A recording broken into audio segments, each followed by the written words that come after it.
अंतरिक्ष में गई सास बहू। मम्मी, आप इतनी अच्छी एस्ट्रोनॉट हो, फिर ये अर्ली रिटायरमेंट क्यों? क्योंकि बचपन से मेरा बस एक ही सपना था, जिसके लिए मैंने लाइफ में बहुत कुछ खोया और छोड़ा।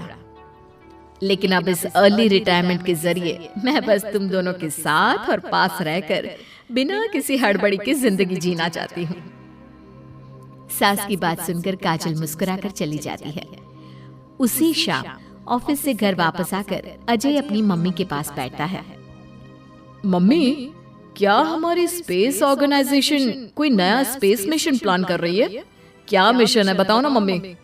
हे भगवान, शरीर इतना बड़ा हो गया लेकिन दिमाग आज भी बच्चों से गया गुजरा है। घर में आया नहीं कि सवाल शुरू। तो तुम जवाब दे दो ना। मैं क्या जवाब दूं? जैसे तुझे मेरे रिटायरमेंट के बारे में पता ही नहीं। इतने समय से तूने मुझे ऑफिस जाते हुए देखा क्या? फिर मुझे कैसे पता होगा? जा, तेरी पत्नी से पूछ, वो रोज ऑफिस जाती है। माँ की बात पर अजय आवाज लगाकर काजल को बुलाकर वही सवाल उससे भी पूछता है, पर काजल उसका कोई जवाब नहीं देती। और बोलो पत्नी से पूछने के लिए। मैडम जवाब ही नहीं दे रही। सवाल जायज हो तो जवाब मिलेगा ना? तुम्हें अच्छे से पता है, कॉन्फिडेंशियलिटी रूल्स के चलते हम किसी से भी ऑर्गेनाइजेशन और मिशन से रिलेटेड कोई बात नहीं कर सकते। वो तो पता है, लेकिन मुझसे भी छुपाने का मतलब समझ में नहीं आया। वो मम्मी, रिटायरमेंट एप्लीकेशन के बाद से आपने ऑफिस भी आना बंद कर दिया। सबको लगा कि अब आप इंटरेस्टेड नहीं होगी, इसलिए इन्फॉर्म नहीं किया। क्या तुम भी इस मिशन का हिस्सा हो? मैं ही इस मिशन की लीड साइंटिस्ट हूँ। ये हमारा अब तक का सबसे बड़ा और इम्पोर्टेंट मिशन है। अगर ये सक्सेसफुल हो गया तो दुनिया में हमारे नाम के साथ मेरा प्रमोशन भी पक्का है। काजल की बात सुनकर दोनों माँ बेटे हैरान रह जाते हैं, लेकिन फिर सब साथ मिलकर सेलिब्रेट करते हैं। अब दिन बीतने लगते हैं। काजल स्पेस मिशन के चलते पहले से ज्यादा बिजी हो जाती है और देर तक ऑफिस में समय बिताने लगती है। कुछ समय तक इसे चुपचाप देखने के बाद एक सुबह बहू को सामने देखकर आखिरकार सास उसे टोक ही देती है। आ रही हो या जा रही हो? भाई, हमें तो तुम्हारी शक्ल देखे लगता है सदियां बीत गई।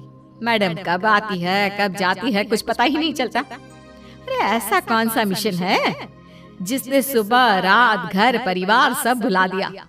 मिशन तो मैंने भी बहुत देखे हैं और गई भी हूँ, पर ऐसा हाल कभी नहीं हुआ। मम्मी, मैं आपकी चिंता और गुस्सा समझ सकती हूँ, पर ये स्पेस मिशन आज तक के सभी मिशन से बहुत अलग है। अच्छा, जरा मैं भी तो सुनूं, ऐसा क्या है इसमें? आई एम सॉरी मम्मी, मैं नहीं बता सकती।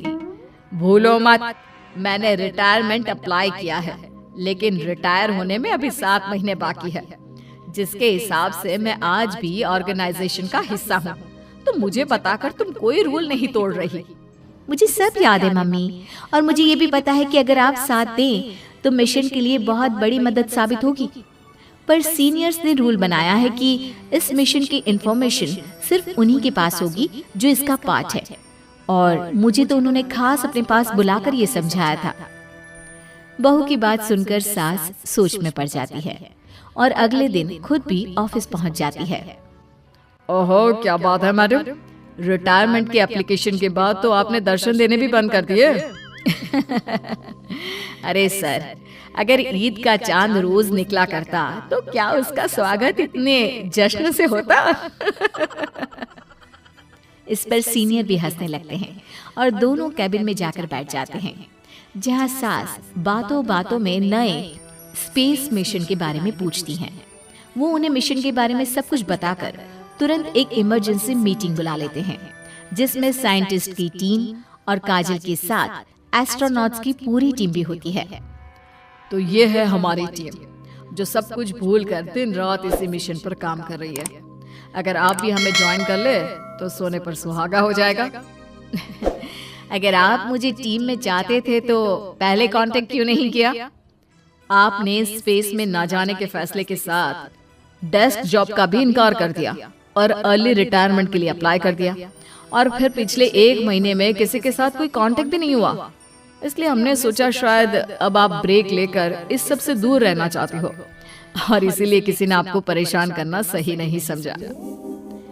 बात तो आपकी सही है, फिर भी एक सुझाव देना चाहूंगी। ये जो आप कर रहे हो ना, ये मिशन नहीं, साफ सुसाइड है। एक साथ इतने सारे लोगों को स्पेस में 6 महीने रहने के लिए भेजना आसान काम नहीं है। और ये बात मुझे आपको समझाने की जरूरत नहीं होनी चाहिए।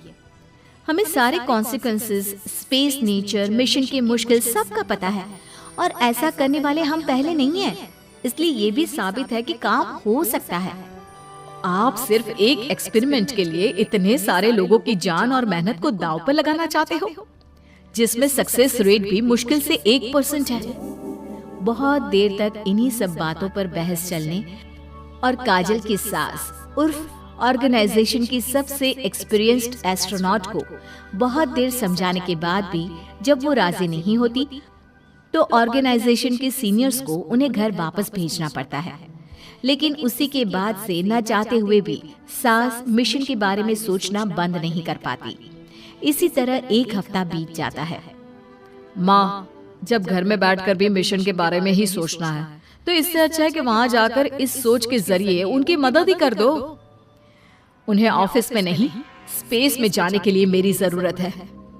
वो चाहते हैं कि मैं हेड एस्ट्रोनॉट बनकर बाकी सबके साथ स्पेस में जाऊं। वाओ, रिटायरमेंट से पहले आखिरी असाइनमेंट की तरह इससे अच्छा और क्या हो सकता है। माँ, आपको हाँ बोल देना चाहिए।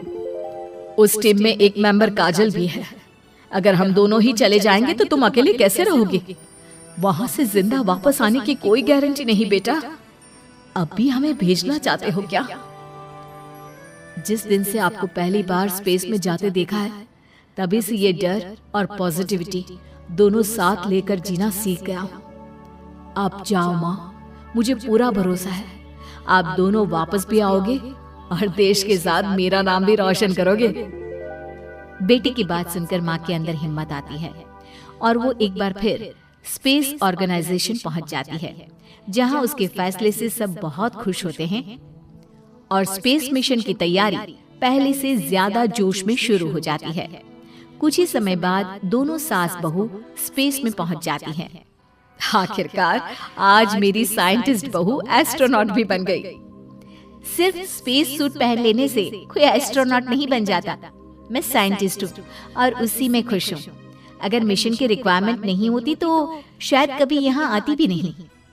इसी तरह दिन पर दिन स्पेस की अनेक मुश्किलें और दिक्कत सहते हुए देखते ही देखते 6 महीने बीत जाते हैं और नामुमकिन को मुमकिन करके दिखाते हुए सब सही सलामत अर्थ पर वापस आ जाते हैं, जिसके बाद से दुनिया भर में ये मिशन सास बहू की अंतरिक्ष यात्रा के नाम से मशहूर हो जाता है।